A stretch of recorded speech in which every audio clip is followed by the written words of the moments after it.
Muy buenas chicos y bienvenidos al canal de Jornada Perfecta. Hoy tenemos otro especial, ya el último por cierto, de mercado de fichajes de invierno. Vamos a analizar los jugadores que han llegado, pero lo vamos a hacer con un ranking top 10. Empezaremos desde el 10 al primero. Obviamente para el último dejaremos el que más nos ha gustado y sobre todo quiero que esta vez os mojéis, que en los comentarios pues me digáis: oye mira Javi, pues yo pienso que los 5 mejores son tal, o los que más me interesan son cuál, o yo voy a fichar este. Vamos a hacer un ranking, como decimos, del 10 al 1. Empezaremos de menos a más y, como siempre, si os gusta este contenido, si os gusta lo que hacemos, pues suscripción, me gusta, algún tipo de comentario como os hemos pedido, pero sin más dilación, vamos a ver quiénes son esos 10 nombres, vamos a ver quiénes son los 10 fichajes fantasy más interesantes. Y empezamos con la primera de las opciones, que es Mbarva. Ya hemos hablado de él en el canal, lo hicimos en uno de los anteriores vídeos que tuvimos. A mí me sigue pareciendo recomendable. Es cierto que esta última jornada 22 contra Granada, pues no hizo un buen partido, la verdad, el que fuera jugador del Rayo.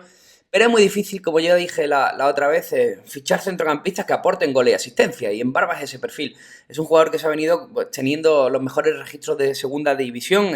Además, un jugador con experiencia en primera, al que no le va a pesar ni mucho menos la situación, porque además ya ha estado en esa situación anteriormente con el Rayo Vallecano y personalmente a él individualmente, claro, le fue bastante bien, no al equipo que acabó descendiendo, pero el Español, bueno, pues se aferra a una nueva plantilla, a un nuevo entrenador, a un nuevo estilo, con jugadores como Raúl de Tomás, por ejemplo, del que hablaremos obviamente, pero mucho más arriba.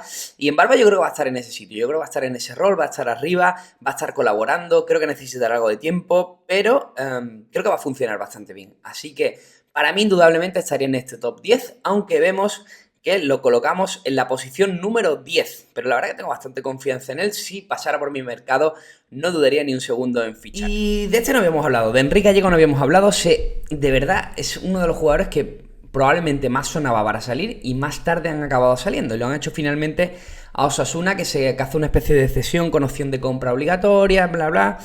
Realmente es un sustituto del Chimin, ¿no? Hemos visto que ahora mismo Arrasate no lo está poniendo de titular, que está optando por otros jugadores para esa delantera. Hemos visto a Marc Cardona, incluso a Adrián, el otro día probó a Robert Ibáñez, pero yo creo que Enrique Gallego tiene entidad para jugar perfectamente en Osasuna. Es un jugador que, como sabemos, bueno, no ha tenido demasiada experiencia en el fútbol de élite, pero su irrupción fue muy buena en el Extremadura la temporada pasada, luego en el Huesca, y esta temporada, pues sin ir más lejos, estaba en el Getafe, donde principalmente ha jugado en Europa League. Pero confiamos en que en un equipo que funciona tan bien ofensivamente como es Osasuna, que además tiene buenos centradores como el caso de Roberto Torres y como Rubén García, pues encontremos un buen acomodo para Enrique Gallego, que sobre todo lo coloco en esta novena posición de las recomendaciones del mercado de invierno, y lo hago sobre todo por su bajo precio. Yo creo que por su bajo precio no perdemos absolutamente nada. Puede ser un gran tercer delantero, un gran tercer espada, como yo siempre digo, y sobre todo especulativamente, ¿no? Como marque un par de goles se va a ir de precio y nos puede venir muy... Otro jugador que tampoco despierta dudas, y es Camarasa. ¿Por qué? Bueno, porque conoce la casa. Es un jugador que conoce el Alavés, donde ya jugó. Es un jugador que tiene experiencia tanto en el Betis como internacionalmente, jugando en equipos de la Premier, donde es cierto que no le ha ido demasiado bien, o le podría haber ido mejor dicho. Pero es un jugador que todavía sigue siendo joven, es un jugador joven que lo que necesita es confianza, y la verdad que Garitano lo ha entendido muy bien, rápidamente le ha dado esa titularidad. Es un jugador al que ve comprometido y en forma para aportar, y sobre todo es un centrocampista que creo que con la nómina de mediocentros que tiene el Alavés tiene prácticamente asegurada la titularidad. Nos puede servir bastante bien y sabemos que tiene cierta vocación ofensiva. Eso va a ser muy importante también. Además, un equipo como el Alavés, que suele utilizar mucho esa segunda jugada, donde Joselu y Lucas Pérez producen mucho, pero donde Camarasa se puede convertir en un baluarte para aportar también desde esa segunda línea, como está haciendo Alex Vidal, y conseguir buenos puntos fantasy. Yo sería otro de esos fichajes que siempre recomendaría, porque hay muy poco que perder. Y empezamos ya a elevar un poquito el listón. Nos vamos a esa séptima posición, donde hemos elegido a Leandro Cabrera, un jugador que venía a hacerlo súper bien en el Getafe, y que, bueno, al final siempre estaba un poco supeditado al liderazgo de Geneo Damián en esa zaga, ¿no? Pero Cabrera viene siendo uno de los fichajes más importantes de este mercado de invierno al Español. Se le quita ya toda esa capa que tenía de un jugador de segunda línea y demás, ¿no? Pasa a ser un fichaje importante, una apuesta interesante del Español. Ya sabemos, como anteriormente, Abelardo ha sacado siempre mucho partido a sus centrales. Recordemos casos como el de Bernardo, por ejemplo, cuando jugaba en el Sporting bajo en los mandos de Abelardo, o también la Guardia en temporadas pasadas también con Abelardo en el banquillo. ¿Puede ser Leandro Cabrera este perfil? Puede serlo perfectamente.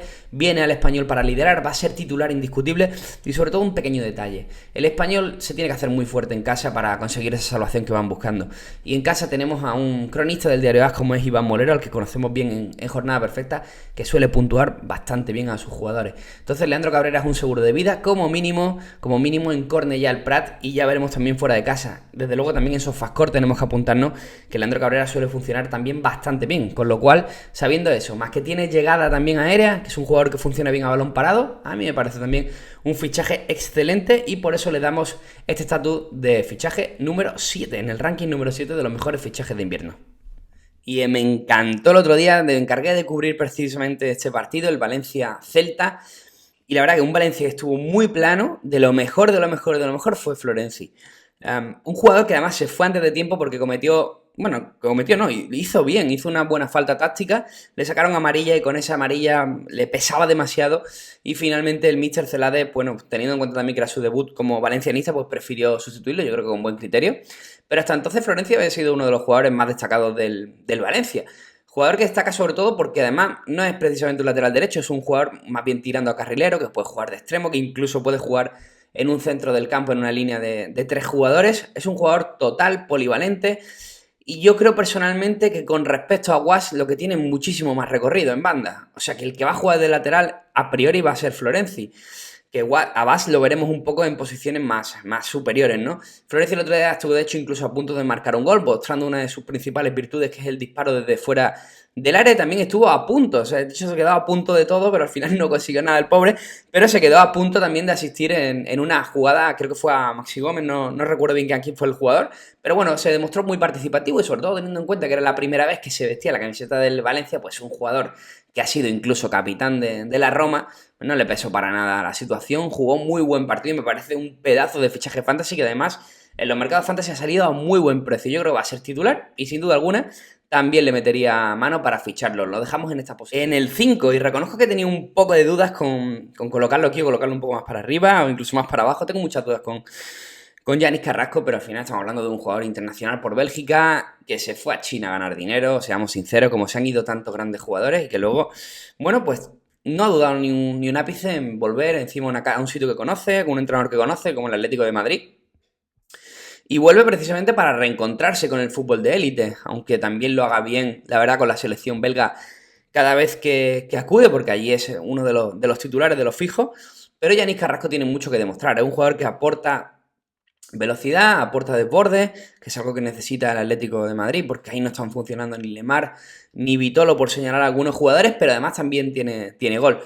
Las molestias de Morata, esa especie de lesión que le podría tener 2-3 semanas fuera, pues lo que hace es introducirle mucho más rápido en la rotación, y probablemente lo veamos incluso titular la próxima jornada. Ya disputó sus minutos contra el Real Madrid, bueno, le vimos con cierta gana, y sobre todo yo creo que en una segunda etapa ya conoce al Cholo, creo que se le han caído un poco los anillos también a este jugador, y va a venir a aportar muchísimo, y creo que perfectamente, si tiene la cabeza en su sitio, se puede adaptar muy bien a lo que quiere el técnico argentino, y que nos va a dar muchos puntos en fantasy. Mi cuarta elección es un poco arriesgada, la verdad, pero me quedo con Smolov, el delantero del Celta. El otro día también le vi en Mestalla cositas que me gustaron, sobre todo su fútbol asociativo, y sobre todo que estaba todo el rato buscando portería, ¿no? Y eso creo que va a ser importante para el Celta, que al final tiene un problema, porque si Yago Aspas tiene que producir en segunda línea, pero es que además también tiene que finalizar, pues obviamente el Celta tiene un problema, y lo que se le está atragantando y lo que está sufriendo también el capitán, ¿no? El jugador de Moaña, Yago Aspas. Creo que le va a venir muy bien tener un perfil como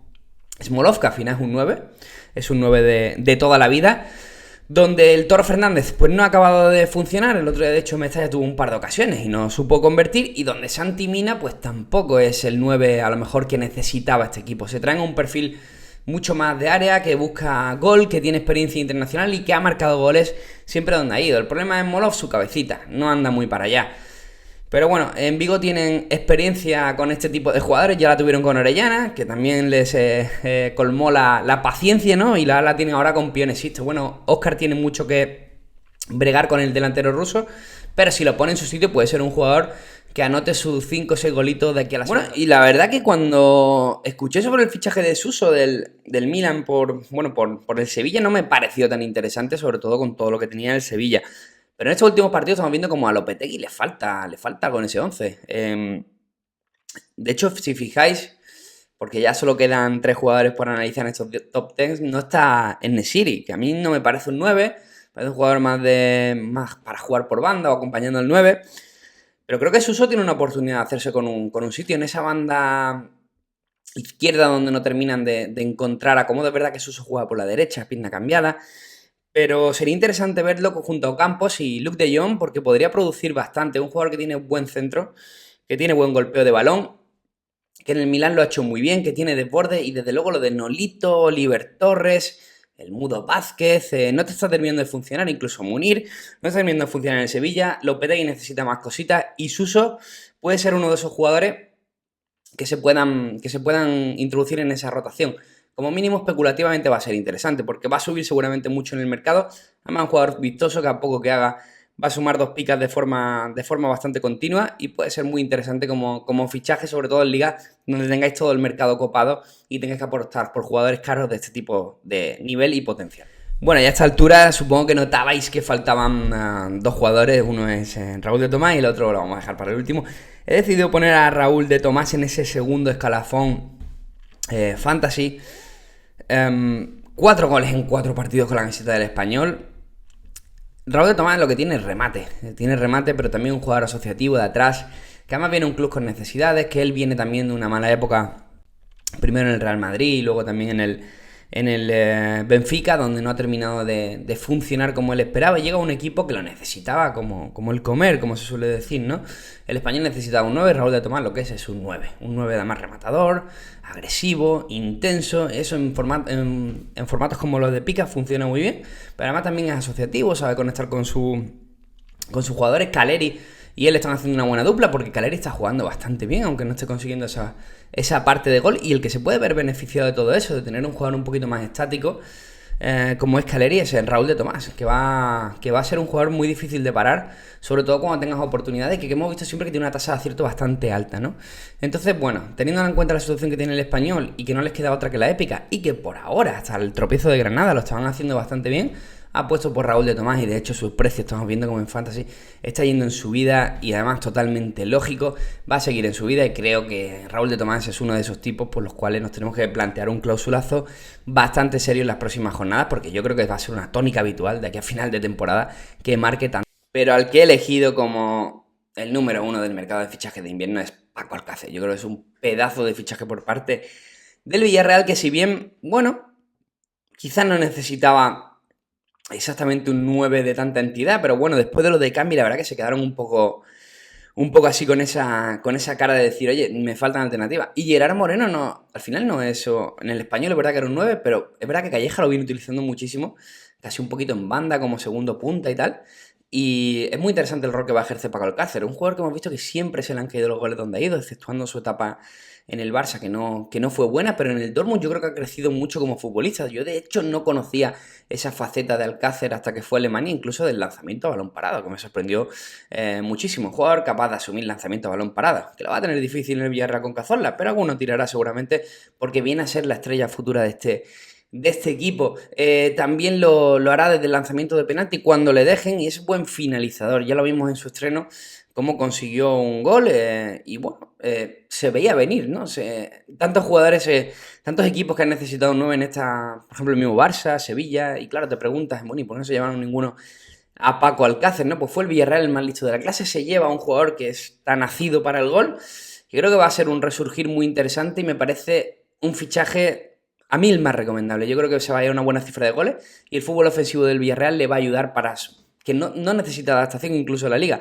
Lo va a hacer bien desde el minuto 1, como estamos viendo, y va a ser uno de los jugadores más destacados de la segunda vuelta, seguro en Fantasy. Pues compañeros, esto era todo lo que teníamos que contaros. Simplemente informar, vamos a estar muchísimo más en el canal a partir de esta semana. De hecho, tenemos un vídeo creo que el miércoles, que tenemos una sorpresita, nuestro primer sorteo para suscriptores, lo hacemos bajo también bajo una marca que nos va a echar una mano en este sentido. Y también tenemos otro vídeo, creo que para el viernes también me parece, o interesante también en Mundo Fantasy. Tendremos nuestros directos, como siempre, que estamos intentando afinarlos para que se puedan realizar de manera correcta. Ya sabéis que tuvimos problemas en los 2 últimos live, pero simplemente, como siempre, agradeceros si habéis llegado hasta el final del vídeo. Invitaros a que me deis vuestra opinión, porque yo no siempre llevo la razón, como bien lo sabéis los que nos seguís y conocéis bastante. Así que simplemente me dejáis aquí vuestra opinión, me decís cuáles son vuestros fichajes más interesantes, debatimos y contrastamos opiniones, pero sobre todo, cuando aparezcan por tu mercado, suéltate la pasta y no seas rácanos, que el fantasy no espera.